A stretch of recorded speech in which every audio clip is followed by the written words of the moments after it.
All right, everybody. So Steven's actually having a problem with apparently some kind of towing issue right this second. So, yeah, something's going on. I'm not sure why. I'm not sure if there's anything we can do, but he's detained right now with those guys trying to talk it out. Yeah.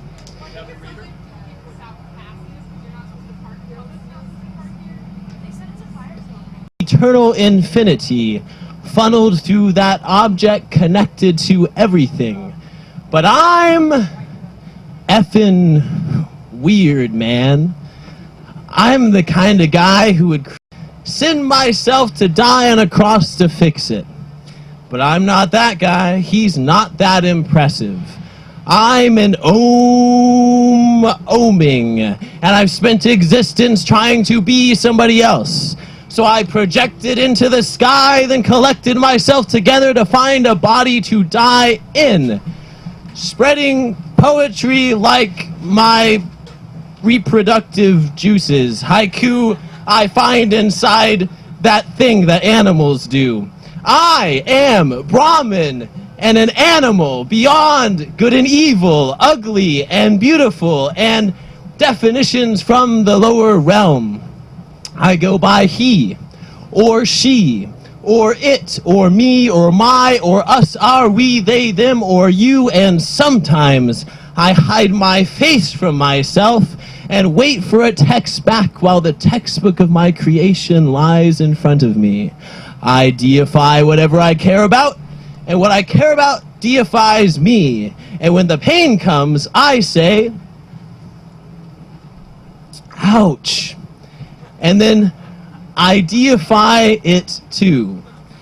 And repent and project back into the sky and kill myself again to find my corpus crucified and come back to life, a phoenix in the sky, burning and rebirthing in the ether of my being, sighing by and by while waiting for the next planet to create inside myself, of people to live and die and love inside my nothingness, to fill me up until I give birth to ultimate meaning, something to live for, my life to give and take and hide from myself, to have someone to give back to, and call them someone else.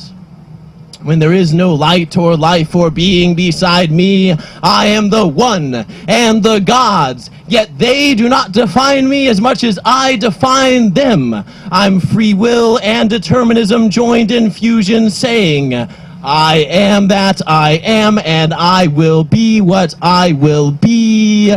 Borderless infinity fit into this luxurious body to indwell with you theophanies on holy grounds, the patios of our nexus, the vortex of one origin, breeding life from death and something from nothing, popping cherries in myself like virgins giving birth by that thing people do all alone sometimes.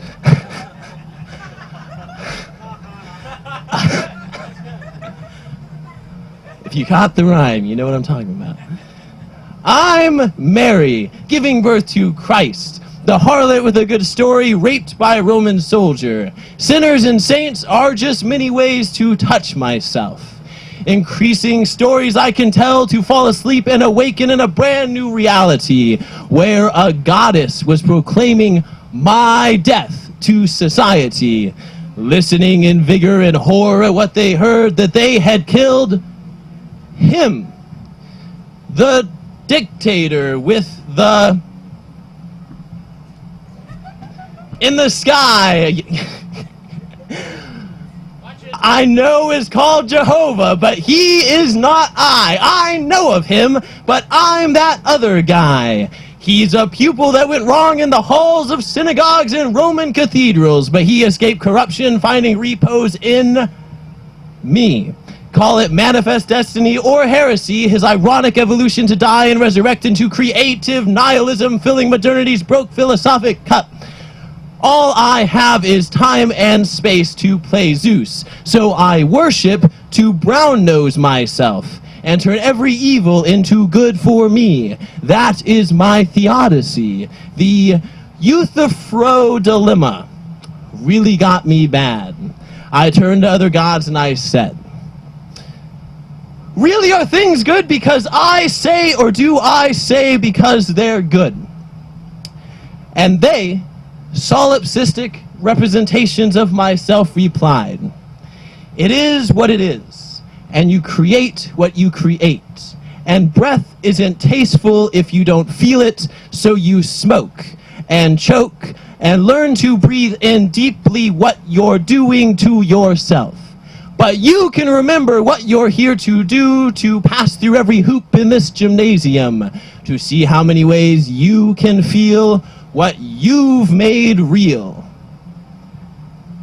So I can speak to myself as a me, or I can speak to myself as a you. I mean, where do you think this came from but us?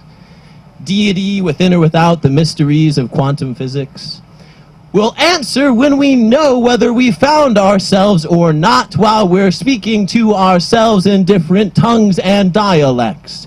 It makes no difference how I split into words. I can make those words up and confess their impotence. An ego with sweaty hands exposing himself to egos that don't exist. But roles I play to progress this plot twist, most change in which is invisible. As the cosmos happens to myself inside of me, invisible. As I negotiate the bifurcations between sacred and profane, when I am above them both. To me, enlightenment is just another state of mind, like falling in love and suicidal thoughts. It is a place I can go to soothe my ghostliness, standing above everything I say and do, proclaiming the gospel of my undefilable divinity that may exist or not, but it satisfies me, whatever it is getting towards there. A Kierkegaard to soothe Nietzsche's mad in mind, though they never got to meet.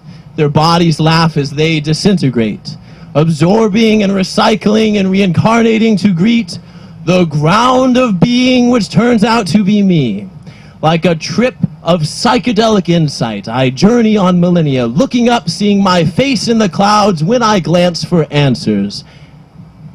Look, there I am. And you can call that empty if you want, but it depends on how I choose to see my face.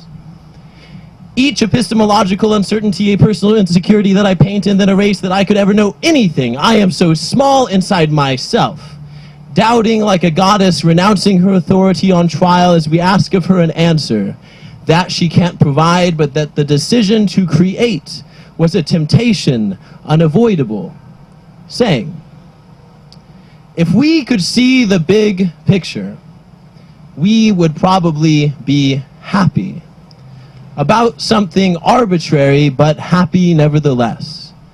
Beyond subjectivity, objectivity, relativity, irrelevant to me, for I am a deity that divines my own divinity. That is my religion. I write scriptures and I read them, and frolic by and by.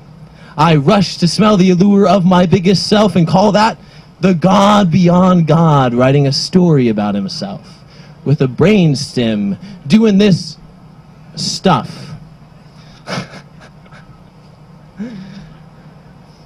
And appalled at my natural refinement for loving as soon as I give myself permission, and calling reason a paradox within a paradox, and letting that be my reason. Thank you.